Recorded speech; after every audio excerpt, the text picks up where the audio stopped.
Okay, so here we are with a Land Rover Freelander to 2008, and I'm going to be removing the rear subframe because it has corroded, and I'm going to fit a new subframe, well, reconditioned subframe from a Land Rover Range Rover Evoque, the L538, which is the early first generation Range Rover Evoque.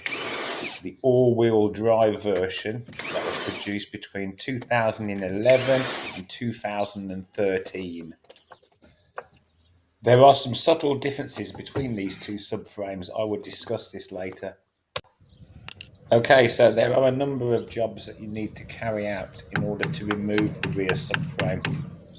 The sequence which I have demonstrated here is an example. It does not necessarily need to be done in this order.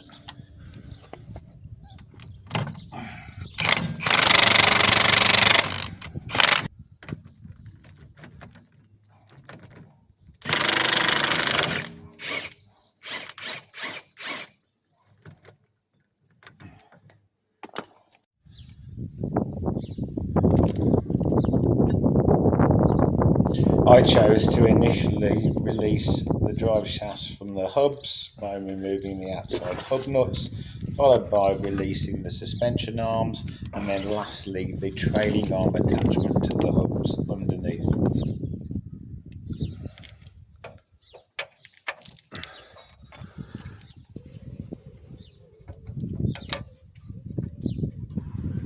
I cannot emphasize enough the importance of making sure you are safe whilst working under the vehicle. I used an axle stand each side and an additional jack under the differential while working underneath. Tool-wise, you need a selection of sockets, preferably an impact wrench will make it a lot quicker and easier for you, and a selection of ring spanners.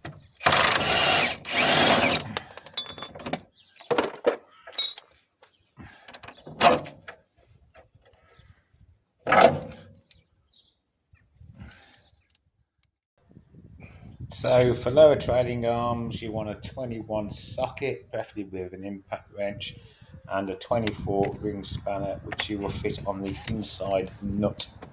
Remove the one at the rear, remove the one at the front of the hub assembly. Once you've completed that task, you should be able to free the drive shaft completely from the hub by gently pulling the hub away from the vehicle. Do this on both sides. If you plan to reuse your drive shafts, I suggest you protect the ends with a rubber glove, plastic bag with cable tie or equivalent. Remove the handbrake retention bracket on the front suspension arm of the rear assembly. Do this on both sides. A 10mm spanner will be sufficient, and remove it out of the way.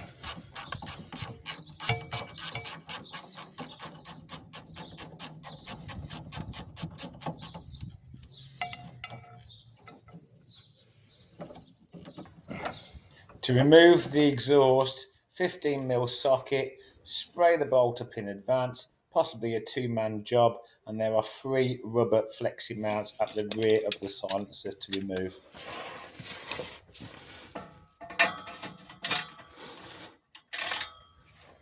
Drop links, separate drop links from anti-roll bar, 17mm socket.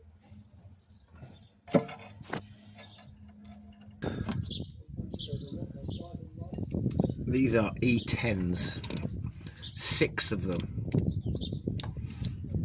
And time to separate prop shaft from Haldex flange. 6 bolts, as I said, E10s. Remove them, but don't necessarily try to separate the prop shaft from the joint just yet. Remove electrical connector from Haldex.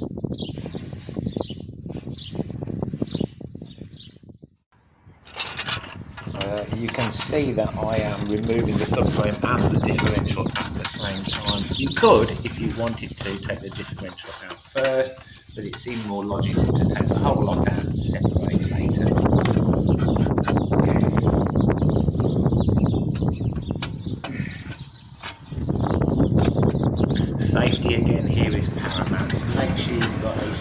adjustable jack. I use a Sealy scissor jack, which I found to be particularly handy for this kind of work, but a good sized trolley jack could be sufficient with an additional helper.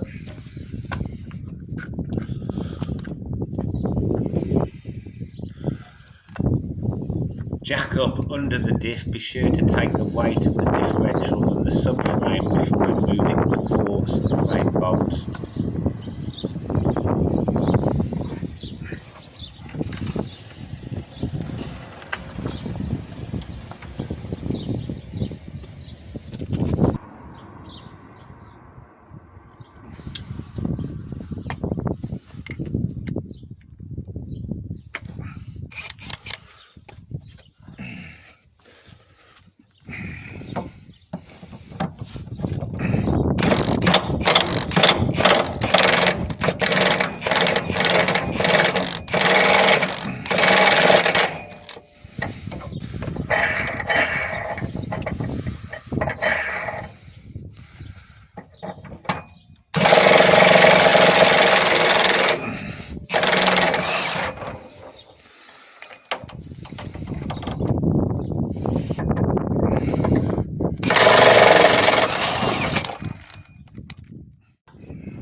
Okay, so the differential and rear subframe assembly should be now disconnected from the main vehicle. Number of things to consider here then. The prop shaft. As you lower the rear subframe assembly, you should be able to prise the end of the prop shaft away from the Haldex flange with a screwdriver as you lower it. Also, there are 2 breather pipes which are attached to the top of the differential. Make sure you disconnect those, and also the handbrake cables will be secured to mount on the existing subframe. Be sure to disconnect those. Lower the jack slowly.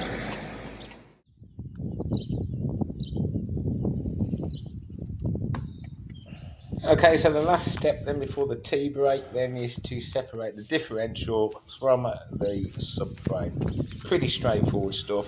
4 bolts, 2 at the back, 2 at the front. Can't remember the sizes, but they're really accessible. And then you'll be able to remove the subframe from the differential.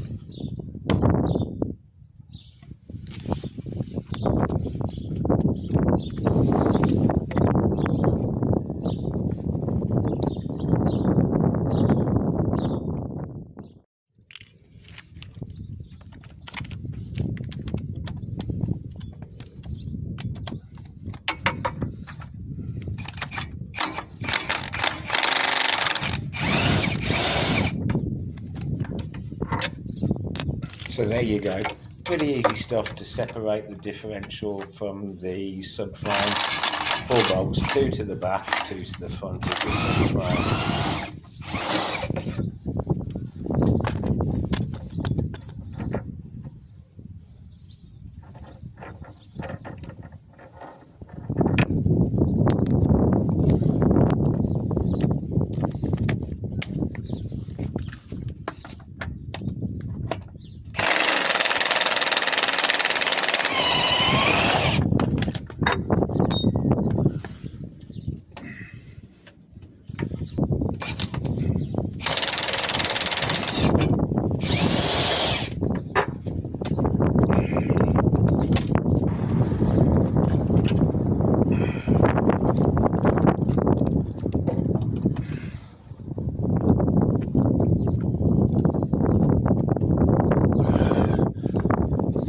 Some of you may be reusing your suspension arms, bolts, trailing arms, etc. I at this point decided to renew all the arms, all the bolts, bushes, etc. Just because of these, and I want the car to last me a long time.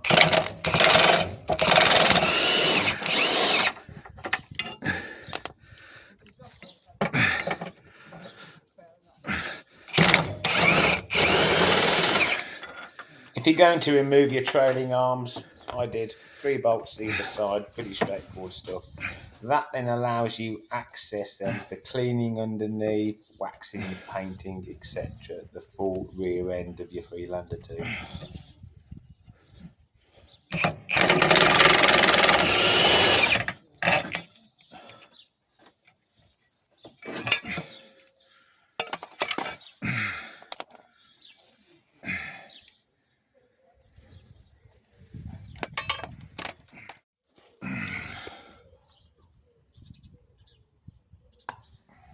Okay, so quick view here underneath. I'm going to change the heat shield and I'm going to clean underneath. I'm going to paint and wax underneath as well before reassembly.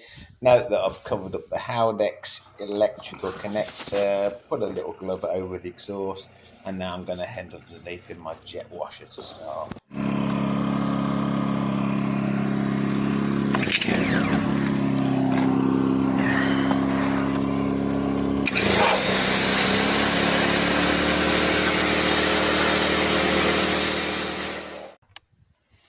Okay, so as I said right at the beginning of this video, I am fitting to my Freelander 2 a first generation Range Rover Evoque rear subframe. Model L538 is the four-wheel drive early Evoque that was produced between 2011 to 2013.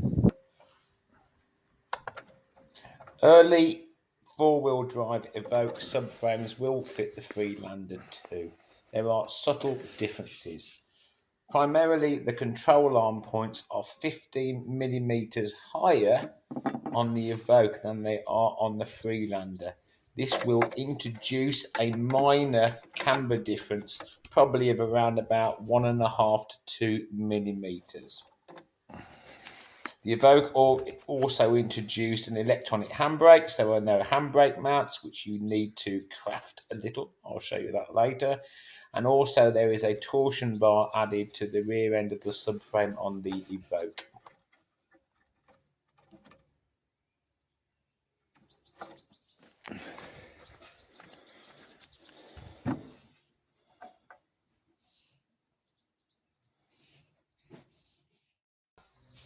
So my Evoque rear subframe came from a 2012, I think it was, and it was immaculate. Popped a bit of wax inside it, cleaned it up ever so slightly, bought it for 60 quid. I think Land Rover Freelander 2 rear subframes are normally about £500, so it saved me quite a lot of money. Plus I treated to do a set of arms and bushes, etc. Right. If it's going to fit under, is it going to go under okay at that height, or does it need to come down more? Yeah, hey, I'm fine, ain't you? Yeah, that's perfect. Really, okay.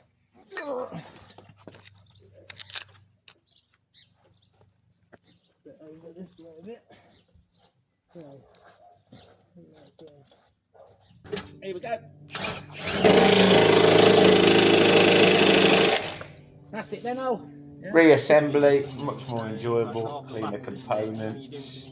So your subframe and your differential assembly you can now offer up underneath the vehicle. Hopefully you've got a clean underside of your vehicle that you've cleaned and painted and changed your heat shield, etc.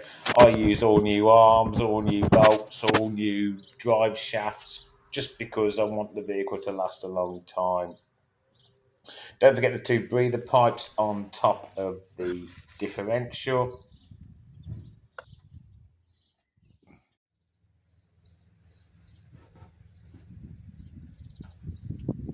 Nearly there, just the exhaust to refit and a little bit of feckling.